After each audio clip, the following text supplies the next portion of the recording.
Mister Nobel YouTube channel में आपका स्वागत है। नोबल अपडेट चैप्टर सुनने के लिए लाइक और सब्सक्राइब करें, हमारे साथ बने रहें। हमारा यूट्यूब चैनल नोबल पर आधारित है, इसलिए वीडियो और ऑडियो मेल नहीं खा सकते हैं। अध्याय 920 अंतिम विजेता। काले कोहरे के समुद्र से सभी दिशाओं में भारी आग की लहर बह गई।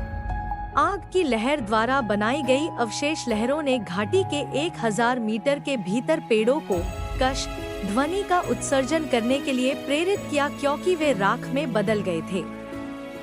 यदि कोई ऊपर से दृश्य को नीचे देखता है तो वह 1000 मीटर के दायरे में एक हरे रंग का रंग लगभग तुरंत गायब हो जाएगा, जिसके केंद्र में दानव फ्लेम वैली होगी।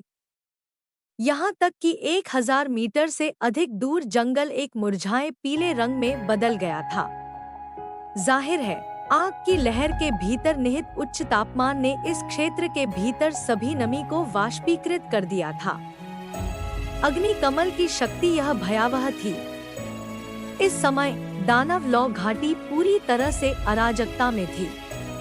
दीवार से लुढ़कने वाली विशाल चट्टानों ने दानव फ्लेम वैली के लोगों को, जिनके पास खुद को तैयार करने का समय नहीं था, को बहुत नुकसान पहुंचाया।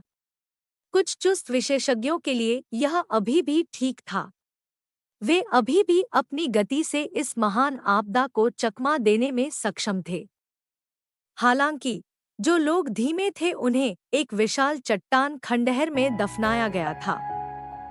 खुले मैदान में विशेषज्ञ, जिन्हें जाने में देर हो गई, केवल कुछ सुंदर चकमा देने के बाद घाटी से भागने में कामयाब रहे। आसमान में लगी भीषण आग से उठी भयावह लहर के कारण किसी ने उड़ने की हिम्मत नहीं की। वे लहर से टकराने से डरते थे। अगर ऐसा हुआ तो उनका अंत काफी दयनीय होगा। दानव फ्लेम वैली से सभी के दयनीय तरीके से भागने के बाद ही उन्होंने दौड़ना बंद कर दिया, लेकिन वे सभी बहुत बुरी तरह से हिल गए थे। वे एक ढलान पर खड़े हो गए और अपने चारों ओर कई पर्वत चोटियों को देखा जो अचानक खाली हो गए थे। उन सभी ने अनजाने में एक ठंडी सांस ली। इस पर्वत श्रृंखला के जंगल को जियोयान के अग्निकमल ने नष्ट कर दिया था। हर कोई घाटी के बाहर दबे हुए अंदाज में खड़ा था। वातावरण बहुत शांत था। काफी लोगों की आंखों में बेहोशी का भाव था। यह संभावना थी कि एक साधारण अभिजात वर्ग के डूजोंग को भी इस तरह के भयावह विनाश को बनाने में कठिनाई होगी। यह अप्रत्याशित था कि यह सब जियोयान के हाथों से आया था। केवल इस समय जियोयान के एक कुलीन डूजोंग के साथ संघर्ष करने में सक्षम होने की अफवाह के बारे में संदेह चुपचाप गायब हो गया। भीड़ के भीतर सुमेई, वुटाई, ओल्ड यिंगो और अन्य सहायक, जिन्हें जियोली ने बुलाया था, एक दूसरे के साथ आदान प्रदान करते थे।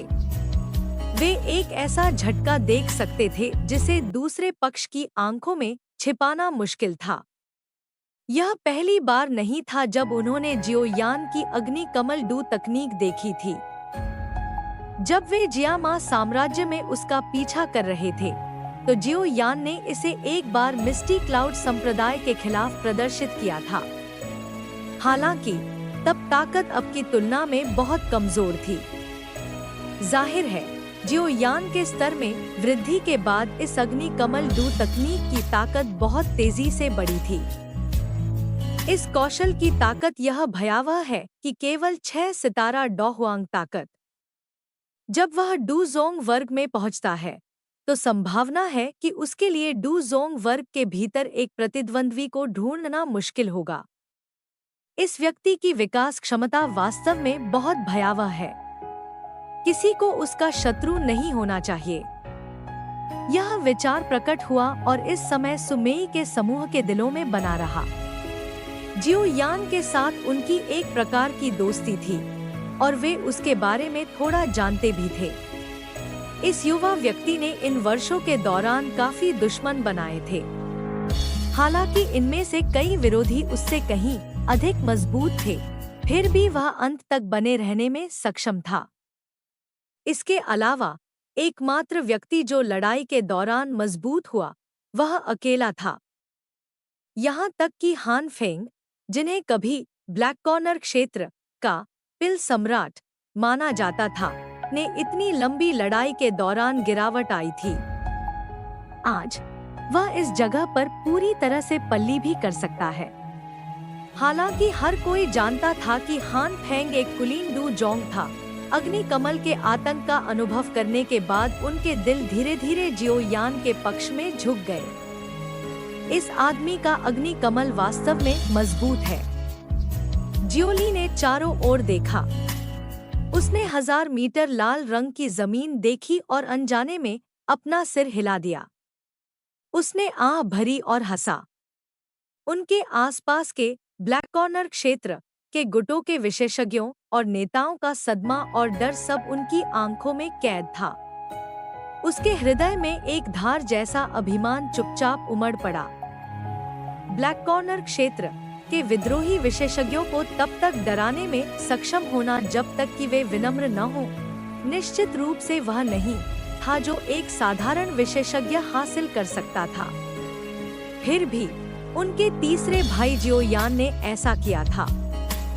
जियोली की आंखों में एक गर्वित मुस्कान उभर आई क्योंकि उसने अपना सिर उठाया और दूर आकाश में पतली पीठ को देखा। उन्होंने मूल रूप से जियो यान को इन वर्षों में एक समय में एक कदम बढ़ते देखा था। उस समय युवक ने उपहास को सहन किया था क्योंकि उसने अपमान और एक बेकार व्यक्ति होने की प्रतिष्ठा को सहन किया था। अपने समर्पण और जिद के साथ युवक ने अपना घर छोड़ दिया और साम्राज्य में घूम गया। जियोली को अचानक समझ की एक दूर की स्मृति याद आई। वह अंततः समझ गया कि उसके पिता ने अपने तीसरे भाई में आशा क्यों रखी, जिसे हर किसी ने मजाक के रूप में माना था। जब उसने युवक को रेगिस्तान के किनारे पर एक विशाल भारी शासक को ले जाते हुए देखा, अपने अकेले प्रशिक्षण को सहन करते हुए। समय बीतता गया और युवक ने अपने प्रशिक्षण के दौरान धीरे धीरे अपनी भावुकता खो दी थी। ऐसा प्रतीत होता है कि वह एक परिवर्तन से गुजरा है। वह और उसके शासक जियामा साम्राज्य में अनगिनत स्तब्ध निगाहों के सामने एक शक्तिशाली प्राणी मिस्टी क्लाउड संप्रदाय के साथ लड़े। उस समय कई लोगों ने असंभव को करने की कोशिश करने की अज्ञानता का उपहास किया होगा। हालांकि कुछ साल बाद जब एक युवा व्यक्ति मिस्टी क्लाउड माउंटेन पर खड़ा था और मिस्टी क्लाउड संप्रदाय के भाग्य का निर्धारण करने के लिए एक शांत आवाज का इस्तेमाल किया, तो आखिरकार किसी ने उस दृश्य को वापस याद किया। विस्मयादिबोधक के झटके को बाहर निकालने के शीर्ष पर उन्हें सीखना पड़ा कि कैसे सांस छोड़ना और फिर से सांस लेना है। यह वास्तव में गरीब होने के लिए एक जवान आदमी को धमकाने का मामला नहीं था। गरीब होने के लिए एक जवान आदमी को धमकाना नहीं, जिसका अर्थ है कि एक युवा व्यक्ति में असीम क्षमता है, भले ही वह वर्तमान में बुरी स्थिति में हो। समय पानी की तरह था और कोमल युवा कुछ वर्षों के भीतर एक परिपक्व युवा व्यक्ति में बदल गया था। इन वर्षों में उन्होंने यादों के साथ साथ हर जगह एक प्रतिष्ठा को पीछे छोड़ दिया था। इस समय वे लोग जो उनसे परिचित थे, इस दृश्य को याद करते समय अनजाने में दंग रह जाएंगे। कुछ साल पहले किसने उम्मीद की होगी कि यह युवक, जिसे कबीले के भीतर है दृष्टि से देखा जाता था और भेदभाव किया जाता था, ऐसी प्रतिष्ठा बनाने में सक्षम होगा। पिताजी, आपकी दृष्टि वास्तव में बहुत अच्छी है। तीसरा भाई हमारे कबीले के इतिहास में सबसे उत्कृष्ट व्यक्ति बन सकता है। वह तथाकथित जियो कबीले के पूर्वजों को भी पार करने में सक्षम हो सकता है, जो शायद मौजूद नहीं है कि आपने तब उल्लेख किया था। जियोली के विचार धीरे धीरे शांत हो गए क्योंकि उन्होंने अपना सिर उठाया, आकाश में पतली पीठ को देखा और धीरे से बुदबुदाया। काला कोहरा बिखर गया और आसमान में बह गया। अग्नि कमल के भयावह विस्फोट के बाद मूल रूप से विशाल काला कोहरा क्षेत्र पूरी तरह से नष्ट हो गया था। व्याप्त काला कोहरा नग्न आंखों को दिखाई देने वाली दर से बिखर रहा था। जियो यान की आंखें बर्फीली ठंडी थी, क्योंकि वह तेजी से बिखरते काले कोहरे को देख रहा था। उसने अपनी अंगूठी से कुछ औषधीय गोलियां निकाली और उन्हें अपने मुंह में भर लिया। तुरंत एक बेहोश लाली उसके पीले सफेद चेहरे पर सामने आया। 3 रंगीन अग्नि कमल का उपयोग करके एक टन डू क्यूई समाप्त हो गया। हालांकि यह भाग्यशाली था कि जियो यान की ताकत पहले से ही शक्तिशाली थी। अतः अग्नि कमल के हाथ से छूटते ही धीरे धीरे बेहोशी में उतरने का सिलसिला अब और नहीं हुआ। लिटिल फेरी डॉक्टर जियो यान के पास हवा का सामना कर रहा था। उसकी भूरी बैंगनी आंखों में निहित राक्षसी आकर्षण काले कोहरे में एक निश्चित स्थान पर दृढ़ता से घूर रहा था। एक घने जहर कोहरे चुपचाप उसके हाथ पर मंथन के रूप में वह हमला करने के लिए तैयार। काला कोहरा धीरे धीरे 2 लोगों की चौकस आंखों के नीचे बिखर गया, जो भीतर एक बेहद दुखी आकृति को प्रकट करता है। इस समय हान फेंग के कपड़े फटे हुए थे। उनके शरीर में त्वचा का एक पैच भी नहीं था जो सामान्य दिखता था। खून के बुलबुले घने तरीके से सामने आए और उसके बाल पूरी तरह से जल चुके थे। उसका चेहरा और छाती खून के निशान से भरा हुआ था। अगर कोई ध्यान से देखे तो इस आदमी के आधे हाथ फट गए थे। उनमें से ताजा खून टपक रहा था। इस दृश्य को देखकर जाहिर था कि अपनी जान बचाए रखने के बावजूद हान फेंग की चोटें बेहद भयावह थी। ऐसा लग रहा था जैसे वह ठीक होने पर भी अपंग बना रहेगा। जमीन पर हर किसी ने हान फेंग की उपस्थिति को देखा और अनजाने में अपने ठंडे पसीने को मिटा दिया। उनके दिलों में अग्नि कमल की भयानक विनाशकारी शक्ति के लिए कुछ डर था। बूढ़े यिंगशान, जो पहले से ही लड़ना बंद कर चुके थे, ने हान फेंग के दयनीय तरीके को देखा। उनके बूढ़े चेहरे पर एक डर भी उभर आया। वह जानता था कि अगर यह हान फेंग के बजाय वह होता, तो संभावना थी कि उसका भाग्य अब हान फेंग की उपस्थिति से भी बदतर होता। ऐसा लगता है कि बोधिसत्व बॉडी ट्रांसफॉर्मेशन लार के लिए कोई उम्मीद नहीं है। यह छोटा सा साथी निपटने के लिए बहुत परेशान है। आपकी सावधानी अकारण नहीं है। बूढ़े यिंगशान ने अपने दिल के भीतर आह भरी। उसने अपना सिर घुमाया और बगल में मोतियान जिंग से कड़वी मुस्कान के साथ बात की। यह सुनकर मोतियान जिंग के चेहरे पर एक ठंडी मुस्कान आ गई।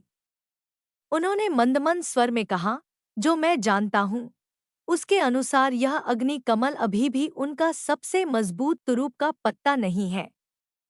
यह 3 रंगीन अग्नि कमल की ताकत महान हो सकती है, लेकिन ओल्ड ग्राउंड दानव भूत स्तर पर किसी को गंभीर रूप से घायल करना असंभव है। मोतियान जिंग की बातें सुनते ही बूढ़े यिंगशान की आंखें तुरंत सिकुड़ गईं। एक पल बाद वह चुपचाप सिर हिलाया। बोधिसत्व शरीर परिवर्तन लार के लिए उनके दिल में लालच आखिरकार फीका पड़ गया। एक खजाना अच्छा हो सकता है, लेकिन यह केवल तभी होता था जब किसी के पास इसका आनंद लेने के लिए जीवन होता। जियो यान स्वाभाविक रूप से इस बात से अनजान था कि मोतियान जिंग के शब्दों ने ओल्ड यिंगशान को उसे परेशान करना जारी रखने से रोक दिया था। इस समय उसकी काली काली आंखों के भीतर हत्या का इरादा हान फेंग को खुद को प्रकट करते हुए देखकर तुरंत बढ़ गया। हालांकि इससे पहले कि वह अभिनय कर पाता, उसकी तरफ से लिटिल फेरी डॉक्टर बिजली की तरह आगे बढ़ गया। एक पल के भीतर वह हान फेंग के सामने दिखाई दी। उसकी भौहों में एक बुराई थी, क्योंकि उसके छोटे से मुंह से अचानक एक ठंडी और उदासीन चीख निकल गई, रक्त संक्षारण। रोने की आवाज सुनकर हान फेंग का शरीर अकड़ गया। तुरंत उसके शरीर पर एक अजीब रक्तलाल रंग उभरा, जिसने उसे रक्त व्यक्ति की तरह कुछ में बदल दिया। आपने जहर का इस्तेमाल किया? उसके शरीर के भीतर रक्त से निकलने वाली उबलती हुई भावना ने हान फेंग का चेहरा तुरंत पीला कर दिया। उसकी आंखें क्रूरता से लिटिल फेरी डॉक्टर पर घूर रही थी, क्योंकि वह फुफकार रहा था। नन्ही परी डॉक्टर की निगाहों ने हान फेंग पर ठंडी दृष्टि डाली। उसने अपनी उंगली बढ़ाई और तुरंत बात के सिर पर जोर से दबा दिया। उसके मुंह से एक अजीब सी खर्राटे निकल रही थी। बैंग! हान फेंग की आंखें अचानक चौड़ी हो गईं, क्योंकि यह आवाज उसके कानों में उतरी। उसकी आंखें बाहर निकलने वाली थीं। फिर उसने एक दबी हुई आवाज सुनी, क्योंकि उसकी त्वचा फट गई थी। ताजा खून आसमान में बिखरे खून के कोहरे में तब्दील हो गया। अचानक खून की आतिशबाजी से हर कोई स्तब्ध रह गया। उन्होंने तुरंत हान फेंग के टूटे हुए शरीर को पहले आसमान से गिरते देखा। अंत में यह एक चट्टान पर भारी उतरा।